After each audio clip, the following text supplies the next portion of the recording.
So I noticed a couple years ago coming home one day, just walking in front of the van, I smelled a little coolant, and I checked the reservoir where you're supposed to top it off at, and it was low. And so at the time, from a Subaru I had some Subaru coolant on hand.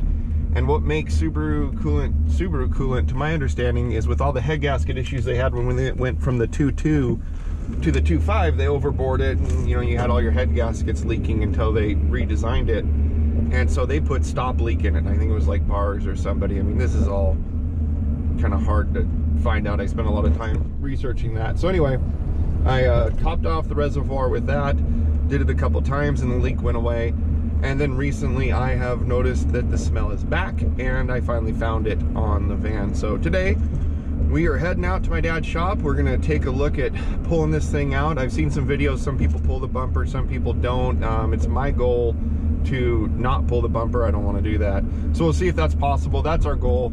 I'm not gonna go into horrible detail.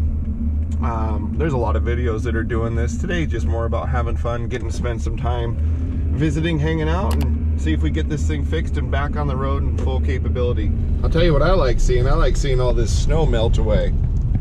But as we move forward with all the snow melting out here in the country, these roads are gonna get muddy. We're gonna get some nice big potholes, and we're gonna play dodging through them. So that just goes with it.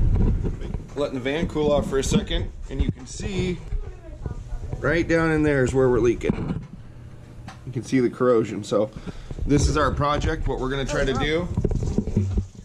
Like it said, not take the bumper off if we can. So we'll start before we drain any coolant and just taking all the top stuff off. Let the coolant keep cooling off since I had to drive 15 miles out here. And then once we get everything off, we think we're closer, we'll drain the coolant, take the hoses off, and see how it goes.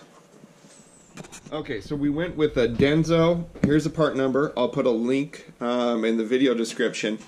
And these vans, this is an 04. And at least for a while, all these vans came with tow packages. There's a question mark if they did or not. They all came with them. And I'll find a picture. That is what I used to tow with this van. And so I know it has a tow package because we never had problems with the temps or anything. Okay, we gave in, dropped the bumper. Left the plastic undersides on because by the time I gave up and got the bumper off, I had drained everything. So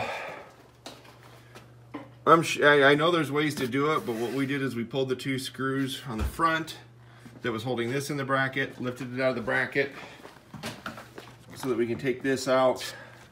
We'll swap the brackets and start reversing the process through here. The only thing we're trying to figure out right now is what to do about the foam pad that came off with it. So are we going to try to glue this back on, or are we going to have to go get new, like maybe weather stripping or something? Not a big deal. Time to refill before we put it back on. So right here in the garage, and all the grandkids are out here. Hey, no, don't. Look at all these toys though. Holy cow. So we got a little CRF 80 we just picked up. We haven't gotten to use it yet. It is still winter out, which kind of helps when you're looking for a deal. What is this one? This is an 06, right?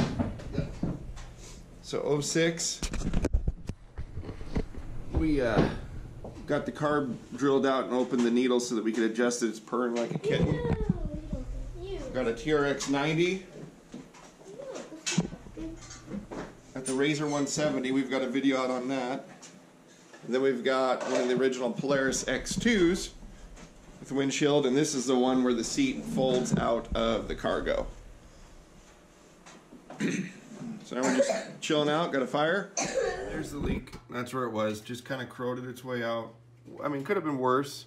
Probably would have kept going, and even some stop leak would have took care of it, but now it'll be done. I won't have to think about it. All right, we're going back together. The foam has next to no purpose in here. So the only thing we can see is we're gonna, as we put it back together, I'm gonna rest the foam right here so that we're not slamming nothing. But once we're done, I don't really get the point. So we're not stressing about it right now. Okay, so we're buttoned back together. Just need to put some fluid in. I'm glad we dropped the bumper. It popped right back in. And we didn't take all the like 10 tabs out underneath. So that made it not too bad. So we are together, we're tight, and all the holes are down. So now we're gonna fill this up, fill that up, and then let it run for a bit, try to get the air out, and should be it.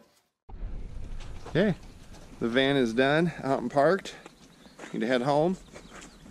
There's the old Jayco, buried under some snow, all covered. And it may be past the middle of March. But out here, there is a lot of snow to go. Damn near record amounts. We're thinking about doing a video here later this year about how he keeps this thing the way he does. Because check this out. I don't know how good we'll get the light in here.